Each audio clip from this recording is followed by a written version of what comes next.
Ketika hubungan cinta berada pada puncaknya, tidak ada ruang tersisa untuk minat apapun terhadap lingkungan. Sepasang kekasih sudah cukup untuk diri mereka sendiri. Sebuah agama, bahkan jika menyebut dirinya sebagai agama cinta, pasti keras dan tidak mencintai mereka yang bukan anggotanya. Naluri cinta terhadap suatu objek menurut penguasaan untuk mendapatkannya, dan jika seseorang merasa tidak dapat mengontrol objek tersebut atau merasa terancam olehnya, mereka bertindak negatif terhadapnya. Dari kesalahan-kesalahan, seseorang menemukan seluruh kebenaran. Hidup seperti yang kita temukan terlalu sulit bagi kita, itu membawa kita terlalu banyak kesakitan, mengecewakan. Pria lebih bermoral daripada yang mereka pikirkan, dan jauh lebih tidak bermoral daripada yang dapat mereka bayangkan.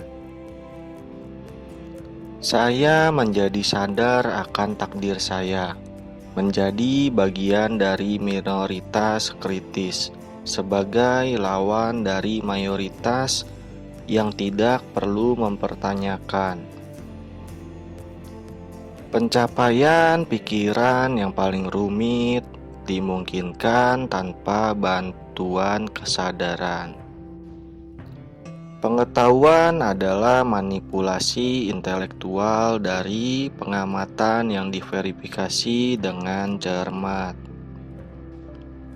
Lihatlah ke dalam jiwa Anda sendiri dan belajar dulu untuk mengenal diri Anda sendiri. Kemudian Anda akan mengerti mengapa penyakit ini pasti datang kepada Anda. Mungkin sejak saat itu Anda akan terhindar dari jatuh sakit. Masyarakat yang beradab terus-menerus terancam disintegrasi melalui permusuhan utama antara laki-laki terhadap satu sama lain. Ketika membuat keputusan yang tidak terlalu penting, saya selalu merasa menguntungkan untuk mempertimbangkan semua pro dan kontra. Ketika seseorang melecehkan saya bisa membela diri, tetapi melawan pujian, saya tidak berdaya. Penulis kreatif melakukan hal yang sama. Seperti anak yang sedang bermain, dia menciptakan dunia fantasi yang dia anggap sangat serius. Ketika seseorang tidak memiliki apa yang diinginkannya, ia pasti menginginkan apa yang dimilikinya.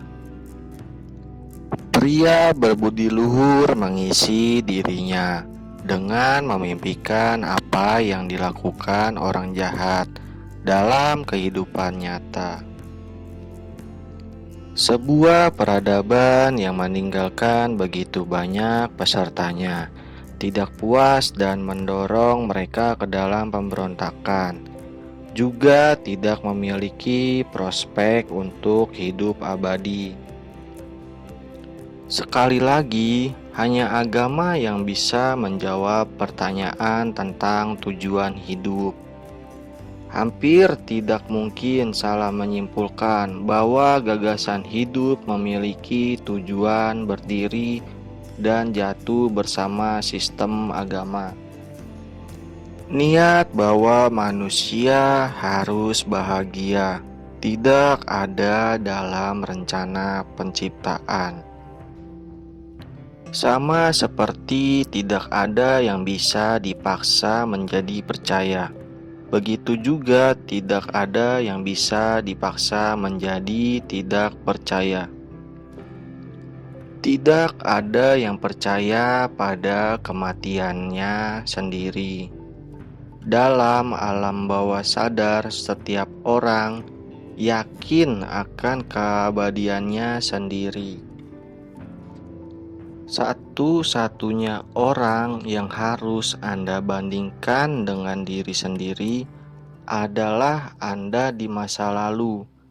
Dan satu-satunya orang yang lebih baik dari Anda, inilah Anda sekarang. Egoisme yang kuat adalah perlindungan terhadap penyakit.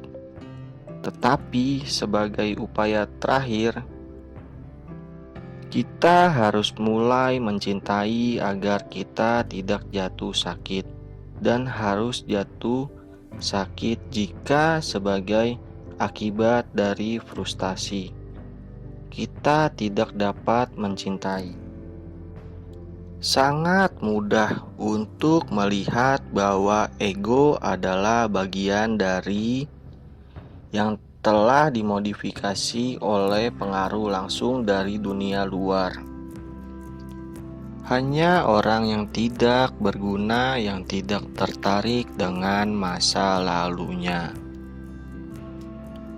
Hidup yang kita anggap terlalu sulit bagi kita itu memerlukan terlalu banyak rasa sakit, terlalu banyak kekecewaan, tugas yang mustahil. Kita tidak dapat melakukannya tanpa pengobatan paliatif. Jelas seseorang harus menganggap dirinya bertanggung jawab atas impuls jahat dari mimpinya. Dengan cara lain, apa seseorang bisa mengatasinya, kecuali jika isi mimpi yang dipahami dengan benar, diilhami oleh roh alien, itu adalah bagian dari keberadaan saya sendiri. Jadi dalam setiap individu dua kecenderungan, satu menuju kebahagiaan pribadi dan yang lainnya kesatuan dengan umat manusia lainnya harus bersaing satu sama lain. Kemajuan apa yang kita buat? Di abad pertengahan mereka akan membakar saya. Sekarang mereka puas dengan membakar buku-buku saya. Kekuatan motif fantasi adalah keinginan yang tidak terpenuhi, dan setiap fantasi adalah pemenuhan keinginan, koreksi dari kenyataan yang tidak memuaskan. Kematian seorang ayah adalah peristiwa terpenting, kehilangan yang lebih memilukan dan mengharukan dalam hidup seorang pria.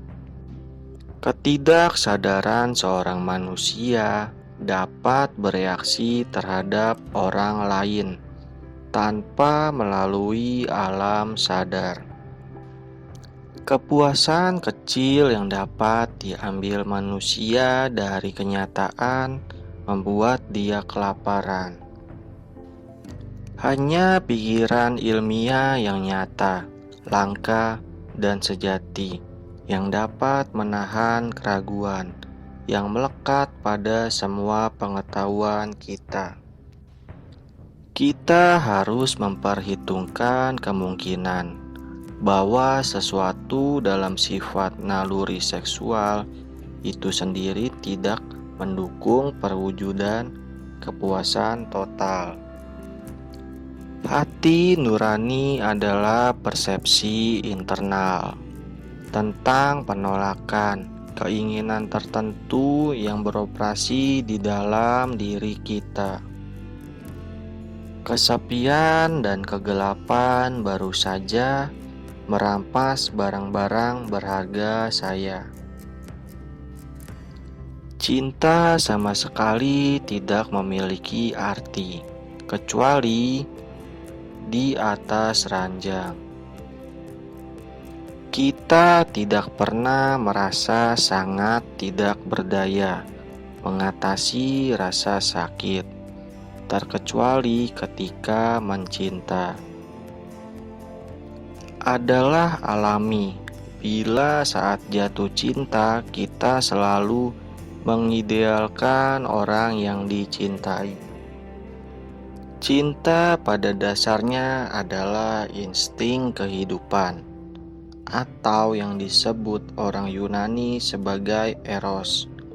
Eros adalah apa yang mengikat beberapa hal, dan mengikatnya dalam suatu cara yang mengarahkan pada sesuatu yang hidup atau baru. Pertanyaan besar yang tidak dapat saya jawab, meskipun saya mempelajari jiwa perempuan selama 30 tahun, adalah apa yang diinginkan seorang wanita. Kita tidak bisa mengingkari kesan bahwa manusia umumnya menggunakan standar yang keliru. Mereka mencari kekuatan, sukses, dan kekayaan untuk diri mereka sendiri. Memuji diri mereka di hadapan orang lain, dan mereka memandang rendah pada apa yang sebenarnya berharga dalam hidup. Dari satu kesalahan ke kesalahan lain, manusia menemukan kebenaran. Teori naluri kaum laki-laki hanya menginginkan seks. Nafsu seks muncul dari dalam diri individu, dan dia selanjutnya berusaha untuk memenuhi kebutuhan tersebut. Yang penting di sini adalah seks dan bukan individu yang memberikannya. Betapa kontrasnya antara binar kecerdasan anak-anak dan mental yang lemah pada orang dewasa muda. Manusia itu lucu. Mereka ingin bersama orang yang mereka cintai, tetapi menolak untuk mengakuinya secara terbuka. Beberapa takut untuk menunjukkan tanda kasih sayang sekecil apapun karena ketakutan bahwa perasaan mereka mungkin tidak dikenali, atau bahkan lebih buruk, dibalas. Tetapi satu hal tentang manusia yang paling membingungkan saya adalah upaya sadar mereka untuk terhubung dengan objek kasih sayang mereka, bahkan jika itu membunuh mereka secara perlahan di dalam. Harga yang kita bayarkan untuk kemajuan peradaban kita adalah hilangnya kebahagiaan melalui peningkatan rasa bersalah. Kecantikan tidak memiliki kegunaan yang jelas. Juga tidak ada kebutuhan budaya yang jelas untuk itu. Namun peradaban tidak bisa hidup tanpanya. Dalam hidup, orang mencari lebih banyak untuk menghindari rasa sakit daripada mendapatkan kesenangan. Humor adalah sarana untuk mendapatkan kesenangan, meskipun ada efek menyedihkan yang menyertainya. Neurotik mengeluhkan penyakit mereka, tetapi mereka memanfaatkannya sebaik-baiknya, dan ketika harus mengambilnya dari mereka, mereka akan mempertahankannya, seperti singa betina muda. Ada fungsi intelektual dalam diri kita yang menuntut kesatuan, koneksi, dan kejelasan dari materi apapun, baik persepsi maupun pemikiran, yang ada dalam genggamannya. Dan jika sebagai akibat dari keadaan khusus tidak dapat membuat hubungan yang benar, tidak ragu untuk membuat yang salah. Ada sedikit yang memberi anak kesenangan lebih besar daripada ketika orang dewasa membiarkan dirinya turun ke level mereka. melepaskan superioritasnya yang menindas, dan bermain dengan mereka sebagai sederajat. Ada teknik psikologis yang memungkinkan untuk menafsirkan mimpi. Dan jika prosedur itu digunakan, setiap mimpi mengungkapkan dirinya sebagai struktur psikis yang memiliki makna dan dapat disisipkan pada titik tertentu dalam aktivitas mental saat membangunkan kehidupan. Apa untungnya bagi kita panjang umur jika itu sulit dan tandus kegembiraan, dan jika itu begitu penuh kesengsaraan sehingga kita hanya bisa menyambut kematian sebagai pemberi pesan? Ego menolak untuk tertekan oleh provokasi realitas, membiarkan dirinya dipaksa untuk menderita.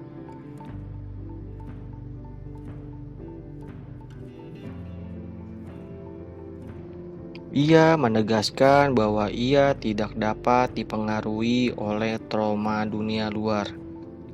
Ini menunjukkan pada kenyataannya bahwa trauma semacam itu tidak lebih dari sekadar kesempatan untuk mendapatkan kesenangan. Hanya teguran yang mengandung sesuatu yang akan menyengat, yang akan memiliki kekuatan untuk menggerakkan perasaan kita, bukan jenis yang lain seperti yang kita ketahui. Kita tahu bahwa sebagian besar orang memiliki kebutuhan yang kuat akan otoritas yang dapat dikagumi, yang dapat diserahkan, dan yang mendominasi, dan terkadang bahkan memperlakukannya dengan buruk. Mungkin para dewa baik hati kepada kita dengan membuat hidup lebih tidak menyenangkan seiring bertambahnya usia. Pada akhirnya, kematian tampaknya kurang dapat ditoleransi dibandingkan dengan beban berlipat ganda yang kita pikul. Anehnya, intoleransi kelompok seringkali lebih kuat, ditunjukkan pada perbedaan kecil daripada perbedaan mendasar. Berbicara dengan benar, ketidaksadaran adalah psikis yang sebenarnya. Hakikat batinnya sama tidak kita ketahui dengan realitas dunia luar. Dan hal itu dilaporkan secara tidak sempurna kepada kita melalui data kesadaran, seperti halnya dunia luar melalui indikasi alat indera kita. Cinta dalam bentuk rinduan dan kekurangan menurunkan harga diri. Dalam perkembangan umat manusia secara keseluruhan, seperti halnya pada individu, cinta sendiri berperan sebagai faktor peradaban, dalam arti mereka membawa perubahan dari egoisme ke altruisme. Dalam analisis terakhir, seluruh bidang psikologi dapat direduksi menjadi elektrokimia biologis. Dapat diusahakan untuk memahami neurosis obsesif kompulsif sebagai mitra patologis dari perkembangan agama, untuk mendefinisikan neurosis sebagai religiusitas individu, untuk mendefinisikan agama sebagai neurosis obsesif kompulsif universal. Di hampir setiap tempat di mana kita menemukan totem, kita juga menemukan hukum yang melarang orang-orang dari totem yang sama melakukan hubungan seksual satu sama lain, dan akibatnya terhadap pernikahan mereka ini kemudian adalah eksogami, sebuah institusi yang terkait dengan totemisme, di mana mereka mencintai, mereka tidak menginginkan, dan di mana mereka menginginkan, mereka tidak mencintai. Ia yang memiliki mata untuk melihat dan telinga untuk mendengar, dapat meyakinkan dirinya sendiri bahwa tidak ada makhluk fana yang dapat menyimpan rahasia. Jika bibirnya diam, dia mengobrol dengan ujung jarinya. Pengkhianatan merembes keluar dari dirinya di setiap pori.